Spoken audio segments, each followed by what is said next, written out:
Kecamatan Priuk yang dirahmati oleh Allah SWT. Alhamdulillah, puji dan puji syukur kita haturkan kehadirat Allah SWT. Malam ini atas izin Allah kita semua bisa hadir di tempat ini di Saung Dakwah MUI.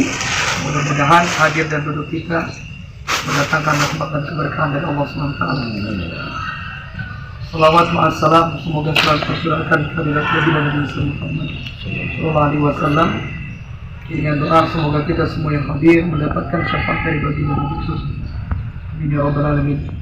Baik, memperkenalkan bulan Sya'ban dan amalia-amalia yang ada di tengah masyarakat kita yang ini barangkali banyak dipertanyakan. Maka untuk menjawab itu semuanya sama-sama kita perlu mengkaji, karena insya Allah apa yang sudah diajarkan dan ditanamkan oleh guru-guru dan juga orang-orang tua terdahulu, insya Allah itu semuanya sebetulnya ada landasan dalilnya. Hanya saja orang-orang tua dan guru-guru terdahulu itu melihat standar keilmuan orang-orang tua kita dahulu yang barangkali mungkin masih dalam level tingkatan awam, dan juga dulu paling tinggi itu SR, sekolah rakyat. Makanya mereka tidak menjabarkan secara detail. Nah, jadi cukup mereka ajarkan nanti begini, nanti begitu. Dan orang-orang tua juga, masyarakat kita juga saat itu hanya mengatakan sami'na wa ata'na. Nah, tugas kita saat ini ya, untuk memberikan pemahaman apa yang sudah ditanamkan guru-guru dan orang-orang tua terdahulu. Baik, bismillahirrahmanirrahim. Kita akan kaji pada malam ini kitab Tuhfatul Ikhwan fi Qiraatil Mi'ad fi Rajab wa Sya'ban wa Ramadan karya Syekh Syihabuddin Ahmad bin Hijazi. Mudah-mudahan kita semuanya diberikan kemudahan oleh Allah SWT, bisa mendapatkan ilmu yang bermanfaat dari apa yang kita kaji pada malam ini. Kita awali dengan bersama membaca suratul Fatihah. Al-hadhihi niyah wa kulli niyatin shalihah bi haqqi sayyidina Muhammad sallallahu alaihi wasallam wa li muallif hadzal kitab Syekh Syihabuddin. Al-Fatihah.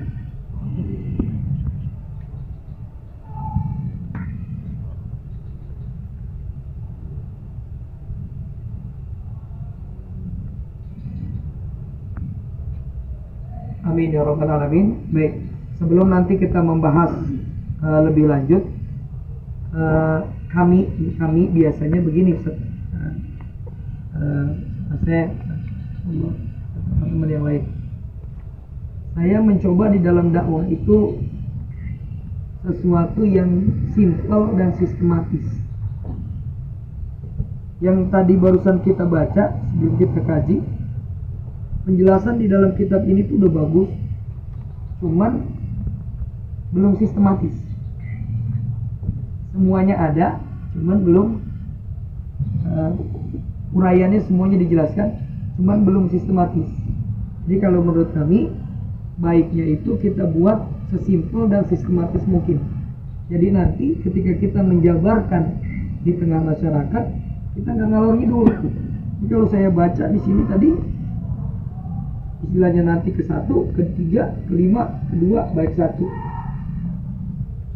Bagaimana caranya? Satu, biasanya di kami itu pertama langsung kita bahas satu, yaitu terkait masalah ta'rif. Definisi dulu yang pertama. Jadi sebelum kita bicara tentang keutamaan Sya'ban yang begitu banyak dari kitab ini, maka nanti ketika kita mau memulai juga di tengah masyarakat, enak. Mahwa Sya'ban. Bulan Sya'ban itu bulan apa? Baru setelah Sya'ban kita temukan artinya, baru nanti masuk ke poin kedua. Nah, Fadhailul Syahri Sya'ban. Keutamaannya apa aja? Lalu yang ketiga baru nanti amaliyah yang dianjurkan oleh Nabi Muhammad SAW apa saja. Jadi itu yang menurut Pak sedikit masukan kami. Jadi poinnya tuh kita terukur. Masalah bahasnya ya, makanya saya merelakan tidak ikut ngaji di rumah, ada pengajian nikahan nih, karena ini jarang sekali ngedaras begini. Kita sebagai thalibul ilmi benar-benar berharga. Kalau bagi kami ini thalibul ilmi benar-benar berharga.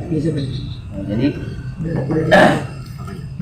kalau tadi kata Kiai Mahlul ya, kalau memang dari buku ini, setiap pembahasan ini pasti diawali dengan kalau kita melihat dari bukunya beliau, mau dari bab pertama, majlis awal, majlis kedua sampai majlis ketujuh di bulan Sya'ban ini, karakter daripada penulisannya ini, yang pertama beliau pasti selalu membuka dengan hamdalah. Jadi tetap wasiat takwa itu selalu ada di setiap, jadi tidak melulu di awal ya kayaknya. Jadi setiap bab nih ada penulis, makanya bagi orang yang ini akan nyarinya kok mana nih mulainya, kalau masih iftitah gitu. Saya potong dulu sejenak, Ustaz. Yang kedua nih dari nama kitabnya Tuhfatul Ikhwan, dan ini juga dari Mesir ya. Dan dengan muqaddimah as-sana'u bilahnya itu dengan innal hamdalillah. Ini patut tapi kita istifadah. Tapi kalau misalkan, tapi insya Allah baik. Nah, kalau kita mau melihat, dari kita mau ini kan, isinya sih bagus, nggak ada yang betul. Itu kalau kita mau melihat ta'rif itu ada di halaman 66, itu di baris 1, 2, 3, 4, 5 itu sih ya 6 dari atas, halaman 66 dari atasnya itu di sini ta'rif semua itu. Dilihat daripada sidoknya, kemudian wakila mustaqim minas Sya'ban bi kasrasin wa huwa tariqun fil jabal, artinya mendaki, jalan pendakian ke gunung. Nah, itulah dimaksud dengan bulan Sya'ban. Sya'ban itu ya tariq fil jabal, seperti halnya kita mendaki gunung ke puncak. Itulah bulan Sya'ban.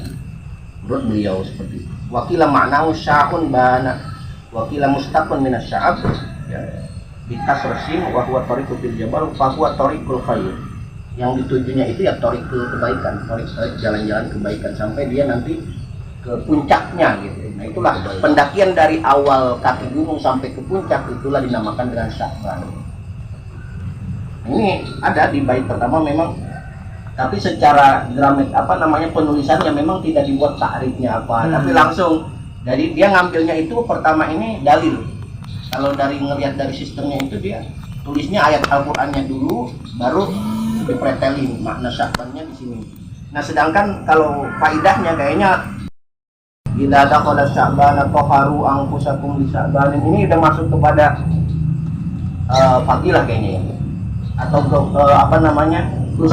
khususan. Tarif lain dari Sya'ban. Suaranya udah turun. Coba.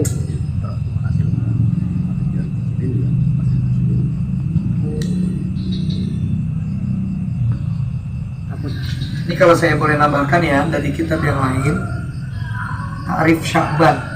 Sya'ban itu ada yang mengartikan, diambil dari kata-kata sya'bun, artinya kelompok.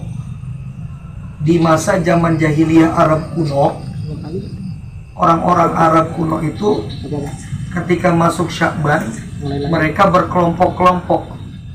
Untuk apa? Liyatasya'abu fi talabil ma'. Mereka berkelompok buat mencari sumber mata air.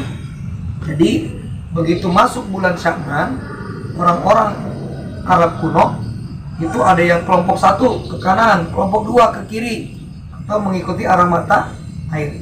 Buat apa? Mereka mencari sumber mata air. Kenapa? Karena kalau secara bahasa, Ramadan itu artinya syiddatul har, panas dan menyengat. Takut-takut nanti masuk Ramadan terjadi kemarau berkepanjangan, mereka sudah tahu tempat-tempat mana nih sumber mata air. Ini satu. Jadi Sya'ban itu artinya kelompok, terjadi di zaman bangsa Arab kuno, mereka berkelompok dalam mencari sumber mata air. Tapi arti yang kedua itu sama dengan di kitab ini. Ini sama dengan yang ada di kitab Fathul Bari. Wasumya Sya'ban, disebut bulan ini dengan bulan Sya'ban. Kenapa? Li'annahu yatasya'abu minhu khairun katsir. Jadi bukannya berpencar kelompok-kelompok pencari air, tapi apa? Berpencarnya kebaikan. Maksudnya apa? Di bulan ini Allah menurunkan kebaikan yang begitu banyak kepada manusia. Itu sedikit tambahan terkait masalah takrif bulan Sya'ban. Barangkali ada yang mau ditambahin? Saya dapat 2 itu. Kalau yang saya baca hanya dari kitab ini saja sih. Takrif Sya'ban yang kayaknya sudah cukup luas ya disampaikan di kitab ini. Ini tadi saya baca beberapa kalimat di sini yang menjelaskan tentang kesahihan yang tadi kita sempat tanyakan sholat di nisfu Sya'ban yang 100 rakaat itu. Di sini juga jelaskan. Cuma ini lengkap nih dari ta'rif. Tadi ta'rif sudah selesai kan? Ya, kita masuk ke utamaan. Keutamaan tadi sudah sedikit dibahas, itu diantaranya utamanya dari Sya'ban itu bulan yang dimana di situ bertaburan ampunan. Itu ada di halaman berapa itu? 9. Coba dicari di sini ada. Kemarin saya baca ini.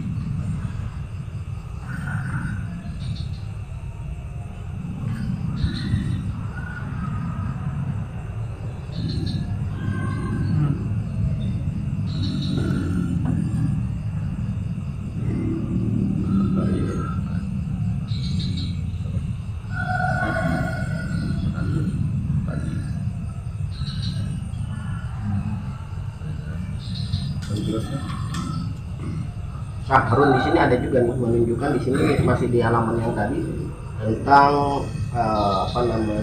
keutamaan faminal ashhuril azimah syahrul Sya'ban al-mukarram wa huwa syahrul barakat. Jadi penuh keberkatan, keberkahan, kemudian wa khiratuhu mawfuratun, kebaikan itu benar-benar ibaratnya berlimpah.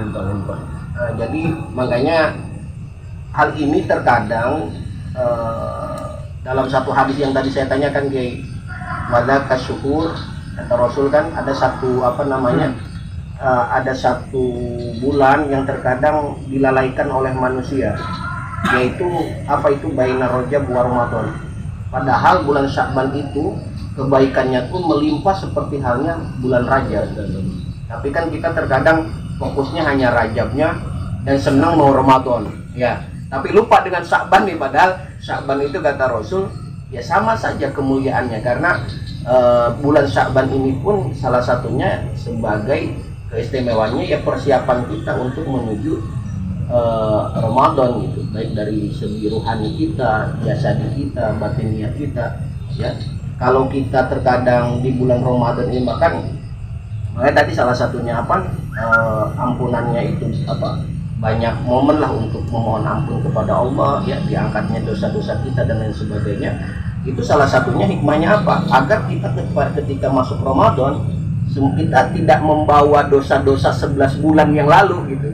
Jadi Ramadan itu kita masuk di bulan suci dengan badan yang suci, dengan hati yang suci gitu. Makanya kan kebiasaan kita kan ada yang rewahan, pulang kampung, ya, ibaratnya mohon ampun sama orang tua. Nah, intinya untuk menyambut bulan Ramadan itu diusahakan kita semua dalam keadaan yang sudah suci, yang sudah diampuni dosa-dosa kita. Makanya bulan Sya'ban itu salah satu keutamaannya ya Allah menurunkan ampunan gitu bagi siapa yang mau meminta ampunan, dan kebaikan-kebaikan sama halnya dilipat gandakan ibaratnya. Seperti halnya bulan Rajab itu sendiri, cuman memang dilipat gandakannya tidak seperti bulan Ramadan tuh. Cuman tetap kebaikannya segala macamnya itu ada balasan yang Masya Allah. Nah, ini dijelaskan sih. Ini yang agak membingungkan sedikit, kalau bisa dijelaskan maksud dari wataubatu fihi min a'zamil ghana'i as-salihah. Al-ghana'i di sini tuh maknanya yang tepat itu kira-kira apa? Ini masuknya di mana ini? Pembahasan keutamaan ya? Keutamaan. Jadi keutamaan begini. Jadi di antara Ada di dalam hadis riwayat Imam An-Nasa'i. Sahabat Rasulullah namanya Usama bin Zaid. Ini di poin yang kedua nih, di halaman 67. Di sini disebutkan. Ini lagi-lagi saya bilang, ini kalau saya baca kitabnya Syamil Kamil, cuman orang sistematis dan nggak berurutan, kabur-kaburan. Nah, jadi kalau mau berbicara terkait keutamaan Sya'ban, enaknya pertama hadis riwayat Imam An-Nasa'i. Usama bin Zaid nanya, ini ada di sini 68. 8 apa 67? 67. Katanya udah mulai ini. Di sini. Yang zaka syahrun yaqulun nas anhu kafir itu awalnya begini. Usama nanya kepada Rasulullah, "Ya Rasulullah, lam araka tasumu min syahrin minasyuhur mata syumu min Sya'ban." Bahasa kitanya begini, Rasul, kata Usama bin Zaid, saya lihat di bulan Sya'ban ini engkau banyak sekali berpuasa. Apa jawaban Nabi? Zaka syahrun yaqulun nasu anhu katsir. Di bulan ini banyak orang lalai. Tadi yang Sidi Asef bilang, karena bulan Rajab ini bulan haram, Ramadan bulan suci. Di bulan Rajab orang pada puasa, Ramadan juga. Nah, di bulan Sya'ban ini diapit 2 bulan besar, makanya ketutup nih dengan 2 bulan ini. Banyak orang yang nggak lupa puasa. Padahal kata Nabi, banyak. Zalika syahrun turfa'u fihi al-aqmal ila rabbil alamin. Di bulan Sya'ban ini amal ibadah manusia itu dilaporkan kepada Allah. Maka ditutup hadisnya, fa uhibbu an turfa'a amali wa ana shaim. Maka aku ingin, kata Nabi, ketika ibadahku dilaporkan ke Allah, aku dalam keadaan puasa. Maka keutamaan yang pertama bulan Sya'ban itu apa? Hadisnya Usama bin Zaid, riwayat Imam An-Nasai, apa? Laporan amal ibadah, atau bahasa kita laporan tahunan di bulan Sya'ban. Cuman saya coba cari-cari ini penjelasannya. Apakah itu di hari pertama, kedua, ketiga? Di situ nggak dijelaskan. Makanya Nabi banyak berpuasa. Kenapa? Karena hari dilaporkannya nggak ketahuan.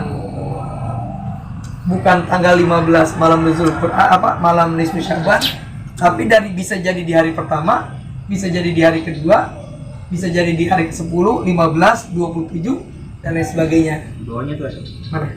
Orang ulama tentang bisani fassirul awal al-murad bi kulli wajhi wa qila kana yasumuhu kulluhu fi waqti wa ba'dahu fi akhir wa qila kana yasumuhu taratan min awwalihi wa taratan min akhirihi wa taratan min wasatihi lalu terkuni bisyai'in ila sinani wa lalu fi akhir. Jadi yang lain sudah. Jadi terkadang Nabi itu puasanya di awal, terkadang di tengah, terkadang yang lain, terkadang juga hampir keseluruhan. Jadi begini, ini nanti ada hadis lagi riwayat Aisyah. Kata Aisyah itu di sini ada disebutkan. Nah, nanti bicara puasanya Nabi bagaimana. Kata Sayyidah Aisyah ini, kami melihat Nabi berpuasa ka'annahu yasumu wa la yuftir wa yuftiru wa la yasum. Bahasa kitanya hanya puasa terus. Ya, kelihatan kayak. Tapi di lain hari buka terus. Maksudnya apa? Dari hadis ini Rasul itu nggak ada puasa sebulan penuh kecuali Ramadan. Nah, jadi mengartikan Sya'ban sebanyak-banyaknya puasa Nabi, beliau nggak puasa sebulan penuh. Jadi ada hari yang ditinggalkan untuk menyelisihi dengan puasa Ramadan. Jadi keutamaan Sya'ban yang pertama, amal diangkat. Nah, lari yang kedua, maksudnya di yang atas nih. Selawat. Antum pernah dengar hadis ini? Banyak ustadz-ustadz itu menyampaikan hadis ini. Kata Rajab syahrullah wa Ramadan Sya'ban syahri wa Ramadan syahrul ummati. Kata Rasul, bulan Rajab adalah bulannya Allah, Sya'ban adalah bulanku, dan Ramadan bulan umatku. Kenapa Nabi nggak bilang bulan Rabiul Awal adalah bulanku? Padahal di situ Nabi dilahirkan. Karena di bulan Sya'ban, di tahun kedua Hijriah, diturunkan perintah membaca sholawat. Surah Al-Ahzab ayat ke-56. Innallaha wa malaikatahu yusholluna 'alan nabi. Nah, itu keutamaan kedua. Maka di keutamaan bulan Sya'ban yang kedua, pertama diangkat ibadah, dilaporkan kepada Allah. Yang kedua, diturunkan perintah membaca sholawat kepada Nabi. Makanya di bulan ini dianjurkan memperbanyak Yang kedua. Kalau saya ngurutin, jadi kita larinya nanti ngurutnya untuk enak. puasa Ramadan Termasuk juga di bulan Sya'ban. tapi redaksinya berbeda dengan kajian. Karena dia nggak masuk di sini. Karena ini kan nanti di bab yang Ramadan ada. Jadi di sini dijelaskan. Yang ketiga, ini saya persingkat aja. Yang ketiga, ini saya tingkat apa namanya untuk bulan nisfu Sya'ban, hadis riwayat Ibnu Majah 1819, hadis riwayat dalam kitab Sahihul Jami. Innallaha yattali'u lailatan nisfi min Sya'ban fayaghfiru li jami'i khalqihi illa lil musyrikin aw musyahid. Allah turun ke langit bumi. Nah, makanya kemarin saya sempat singgung tuh di grup. Ini bisa jadi kita nanti ke mujasimah, hati-hati dalam menerjemahkan. Karena begini, ini ada orang di lantai 2. Ya, misalkan camat turun ke lantai 1. Berarti kan orang itu turun. Nah, kalau kita artikan innallaha yattali'u itu Allah turun ke langit bumi, berarti dari langit ke-7 turun ke langit ke-1. Nah, ini nanti masuk ke takyif, kaifiyah dan lain sebagainya. Maka alangkah baiknya di situ diartikan menurut pendapat ulama, maknanya itu bukan artinya Allahnya yang turun, tapi apa? Allah rahmat dan ampunannya. Maka di malam itu, malam nisfu Sya'ban, Allah mengampuni semua dosa-dosanya. Tadi yang antum sebutkan hadisnya Gonaim, itu memang betul artinya kambing. Jadi ada di dalam riwayat lain, ada di zaman Nabi itu satu kabilah dia punya kambing banyak. Jadi semacam kias. Kias, saking nggak banyaknya nggak terhitung, maka apa? Allah memberikan ampunan sebanyak jumlah kambing yang ada di kelompok itu. Saya lupa nama kabilahnya. Nah, itu bahasa kiasan, gitu. Nah, Majas ya. Cuma yang perlu diperhatikan nih 2 nih. Di dalam hadis itu ditutup. Ada 2 kelompok tapi yang nggak mendapatkan ampunan Allah. Yang pertama illa lil musyrikin, orang yang masih berbuat syirik, percaya cincin, itu yang punya keris-keris. Yang kedua apa? Musyahin, orang yang berantem, orang yang masih bermusuhan. Nah, makanya hati-hati, itu yang perlu kita sampaikan ke tengah masyarakat nanti di malam nisfu Sya'ban.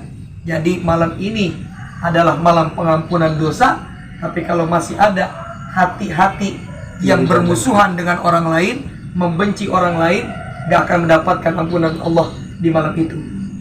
Maka sucikan hati, bersihkan hati. Gitu. Di malam nisfu Sya'ban, jadi keutamaan yang ketiga bulan Sya'ban, bahasanya malam pengampunan dosa, Lailatul Ghufran. Itu 3 poin besar yang kalau saya biasa mengurai dengan masyarakat. Itu barangkali ada lagi sih di sini. Ini sebetulnya banyak sekali di sini.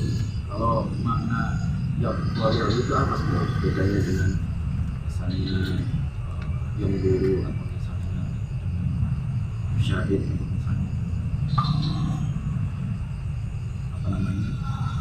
misalnya ini kan yang punya. Jadi makna spesifik olahan itu sebenarnya melihat dengan konsep seperti apa kalau yang di kamus-kamus. Kalau sebenarnya kalau yang dulu itu melihat dengan kedua mata. Karena anzuru ini misalkan saya betul-betul mata kita benar-benar melihat. Tapi kalau tola'an, lihat dulu, terkadang yang dilihat kan bukan hanya semuanya. Ketika tola'al qamar, yang dilihat bukan hanya bintangnya tapi cahayanya segala macamnya. Jadi lebih kepada dia melihat secara zahiran wa batinan. Jadi semuanya itu ya betul mungkin bisa dikiaskannya kalau dalam bahasa Arab beda lagi dengan syahidu gitu. Jadi memang makanya tidak bisa kalau udah memakai kata taloa itu tidak bisa dengan dibilangnya melihatnya atau turunnya itu secara benar-benar jasadian gitu. Karena kalau bisa saja kalau bukan tolaa tapi nazala, kalau nazala itu fisiknya turun. Nah beda lagi kan, Allah ya nazala ya berarti kan fisiknya ini. Tapi kalau sudah memakai tolaa itu berarti bukan jasadian tapi bisa secara tadi yang Ustaz Mahlul bilang, memang yang di situ bisa hanya sekedar turunnya itu hanya hiasannya apa sih yang dari Allahnya itu, bisa jadi rahmatnya, maghfirahnya, segala macamnya. Sepertinya kalau kita bilang nadzara ya jelas kita melihatnya dengan mata kita itu dengan ada matanya gitu. Seperti itu sih kalau pemahaman saya. Jadi kalau bedanya dengan tadi nadzara sama aja dengan nazala, inzil, nazala itu mereka kalau turunnya ada barang jasadnya itu ada ya, jelas kelihatan. Nah, jadi kalau makanya di sini terkadang kalau di buku-buku yang lain makna yattali'u itu terkadang tidak diterjemahkan, jadi tulis miring bahasa Arabnya karena khawatir mujassimah tadi kayak gitu.